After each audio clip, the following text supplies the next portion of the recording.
Welcome to Compubyte's innovative POS software. This tutorial is to teach you how to do debtors and creditors receipting.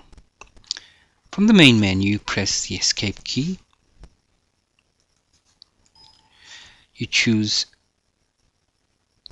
the F4 key, and if you want to do a receipt for a debtor, we would go to account sales, because that's a debtor, and we choose the debtor that we're going to make a receipt to. Let's choose a debtor called Motorvac.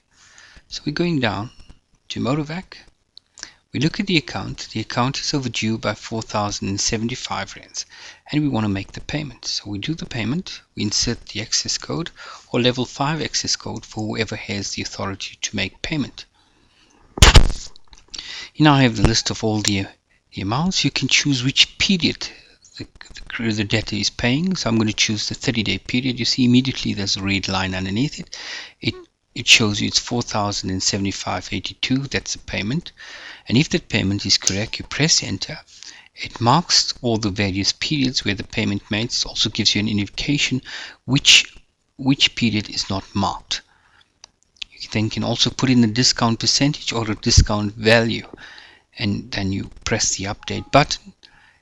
If the value is correct, you press enter. You can use the automatic period deduction, or you can choose the manual period deduction. I'm going to choose the automatic period deduction, and it asks you, is the balance correct?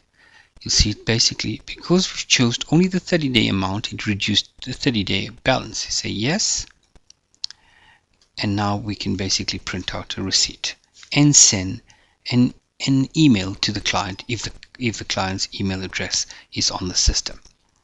That's how simple it is to do a payment to a debtor. Now let's make a payment to a creditor. So we go to press F4 again. We go to goods receiving where all our creditors are, and let's choose we're going to pay Pinnacle Micro. We click on pay account, put the access code in. It shows you exactly what you owe them. I'm going to choose to pay the 120-day amount, the 90-day amount, the 60-day amount, and the 30-day amount. And I'm not going to pay the current amount. The total amount is 2,826,000, and I'm going to take a discount of 10%. So immediately that value has changed, and it tells me I should only make a payment of 2,500,000. It immediately marks all the invoices that I have to pay. This particular invoice is not marked. It's unmarked because it's not on the list and it doesn't match up. But if you want to choose to mark it, you can choose to mark it. So in reality, what you're doing is you're marking all. Or you could just click here and say mark all. This works similarly on the debtors and the creditors. Now I can say, there's also another important thing, is if you feel you're paying Pinnacle Micro and you want to pay another creditor as well, you can choose batch payments. So you can now choose to pay another one after you're paying this one.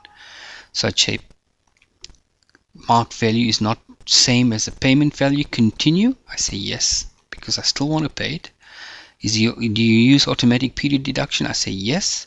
Immediately you see only current is outstanding is the correct balance. I say yes. Do you want to print a remittance advice? I say yes, and now I can print my remittance advice. Now I'm good because I've chose batch processing. I can now choose to pay somebody else. So let's choose Corex. It immediately shows you what I owe him. I press enter. Now I can choose which periods I want to pay. I'm going to pay the 120-day amount only. I press enter. It only clicks those items for the 120-day account. If I'm not happy with those items, I can choose which ones I want to click. And as I'm choosing the amounts, you see those amounts are being adjusted. Now I want to pay 1197. Those are the amounts that I'm only going to be paying to adjust it exactly to 108606. And I'm getting the exact same value. Now I say update, finish payment. Automatic deduction, is the balance correct? I say yes. Press enter for remittance advice, or I can cancel the remittance advice. Number of copies are 0. That's how simple it is to make a payment to a debtor or a creditor. Now I'm just going to click on exit the batch. If I want to print statements, I go to reports. I can print statements. If I want to print remittance, I can choose that as well.